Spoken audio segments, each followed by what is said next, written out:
Freddy Francis കൂടി നമ്മളോടൊപ്പം തത്സമയമുണ്ട്.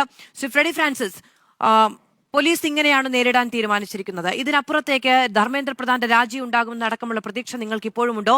ഇന്നും കഴിഞ്ഞ ഒരു 3-4 ദിവസമായി ഉയർന്നു വരുന്ന വലിയ ജനകീയ പിന്തുണ കാണാൻ കഴിയുന്നുണ്ട്. കളിയാക്കുന്നുണ്ടായിരുന്നല്ലോ, CJPയുടെ പ്രതിഷേധ രംഗത്ത് 30 പേരാണുള്ളത്, 40 പേരാണുള്ളത് എന്നുള്ളത്. അവിടെ നിന്ന് ഒരു വലിയ മാറ്റം, കൂടുതൽ ജനപങ്കാളിത്തം കാണുന്നുണ്ട്. ഈ സമരത്തെ സമാധാനപരമായി മുന്നോട്ട് കൊണ്ടുപോകാനുള്ള വലിയ ഉത്തരവാദിത്തം കൂടി അതുണ്ടാക്കുന്നുണ്ട്. ആദ്യമായിട്ട് നമ്മുടെ വലതുപക്ഷ നിരീക്ഷകൻ ചെയ്ത അതേ പരിപാടി. ഇപ്പോ അവതാരക ഒരു കാര്യം പറഞ്ഞപ്പോൾ ഹെഡ്സെറ്റ് ഊരി മാറ്റിയിട്ട് കേൾക്കാതിരിക്കുന്നു, ഞാൻ പറയുന്നു നിങ്ങൾ കേൾക്കുക എന്ന് പറയുന്ന ഒരു അവസ്ഥ.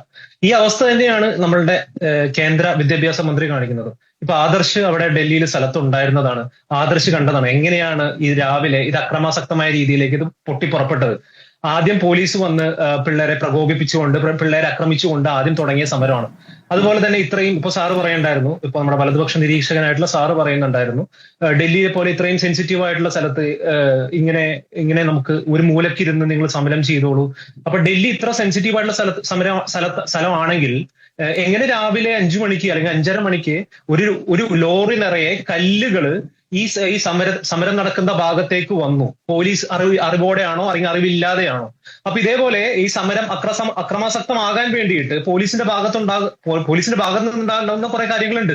അതിനെപ്പറ്റി ആരും സംസാരിക്കുന്നില്ല. പിന്നെ അതുപോലെ തന്നെ നമ്മുടെ വലതുപക്ഷ നിരീക്ഷകനായിട്ട് സാർ ഒരു കാര്യം കൂടി പറഞ്ഞിരുന്നു, ഈ പിള്ളേരുടെ അല്ലെങ്കിൽ കുട്ടികളുടെ ഈ സമ്മർദ്ദം കുറക്കാൻ വേണ്ടിയിട്ട് വേണ്ട കാര്യങ്ങൾ ചെയ്യണമെന്ന്. കഴിഞ്ഞ 12 വർഷമായിട്ട് എന്ത് തേങ്ങാ പിണ്ണാക്കാണ് പിന്നെ ഇവര് ചെയ്യുന്നത്?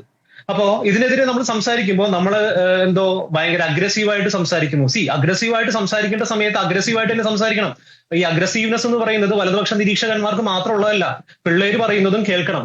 ഈ പൊളിറ്റീഷ്യൻസ് എന്ന് പറയുന്ന വിഭാഗം ഉള്ളത് ഈ പോളിസീസ് ഉണ്ടാക്കാൻ വേണ്ടിയിട്ടാണ്. ഈ പോളിസീസ് ഇവിടുത്തെ ജനങ്ങൾക്ക് വേണ്ടിയിട്ടാണ്. അപ്പൊ ജനങ്ങൾക്ക് വേണ്ട പോളിസീസ് ഉണ്ടാക്കാൻ പറ്റുന്ന പൊളിറ്റീഷ്യൻസ് ഇല്ലെങ്കിൽ രാജിവെച്ച് ഇറങ്ങിപ്പോണം എന്ന് എന്തിനാണ് ഇരിക്കുന്നത്? പിന്നെ ഈ വലതുപക്ഷ നിരീക്ഷകന്മാരും മറ്റേ ഹെഡ്സെറ്റ് ഊരിയിട്ട് നിങ്ങൾക്ക് തോന്നുന്ന പോലെ ഞങ്ങൾക്ക് ആവശ്യമില്ലാത്ത കേൾക്കുക എന്നുള്ളത് മാത്രമല്ല, ജനങ്ങൾക്ക് വേണ്ടി പോളിസി ഉണ്ടാക്കുമ്പോൾ നിങ്ങൾക്കത് കേൾക്കാൻ പറ്റില്ലെങ്കിൽ രാജിവെച്ച് ഇറങ്ങി പോണം.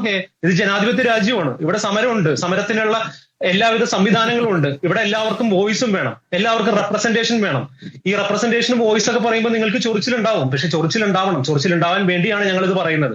ഇതേപോലെയുള്ള കൂടുതൽ പ്രശ്നങ്ങൾ ജനങ്ങളിലേക്ക് എത്താൻ വേണ്ടിയിട്ടും ഇതുപോലെ തന്നെ നീറ്റായിട്ട് ബന്ധപ്പെട്ടുകൊണ്ട് എത്ര വിദ്യാർത്ഥികളുടെ ജീവൻ പോയി.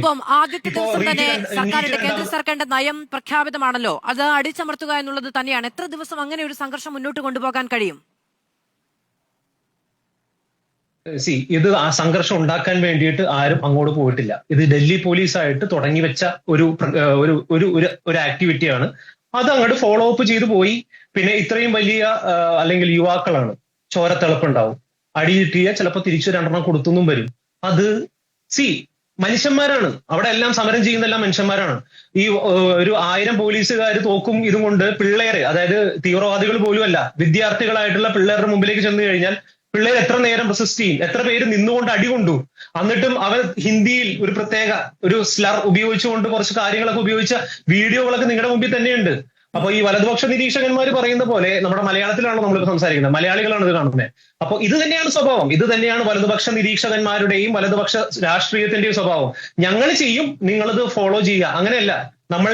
നമ്മളാണ് ഈ നാട്ടിൽ ജീവിക്കുന്നത്, നമ്മളാണ് ഈ രാജ്യത്ത് ജീവിക്കുന്നത്, നമ്മളാണ് ഈ രാജ്യത്ത് ടാക്സ് പേ ചെയ്യുന്നത്.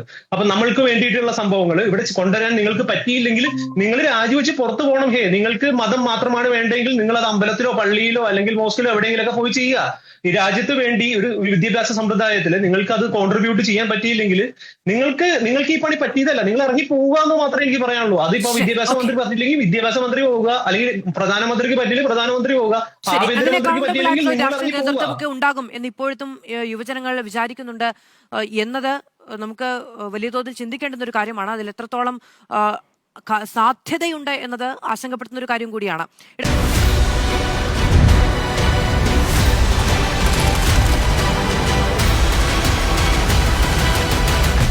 Debate with Madhu Saji.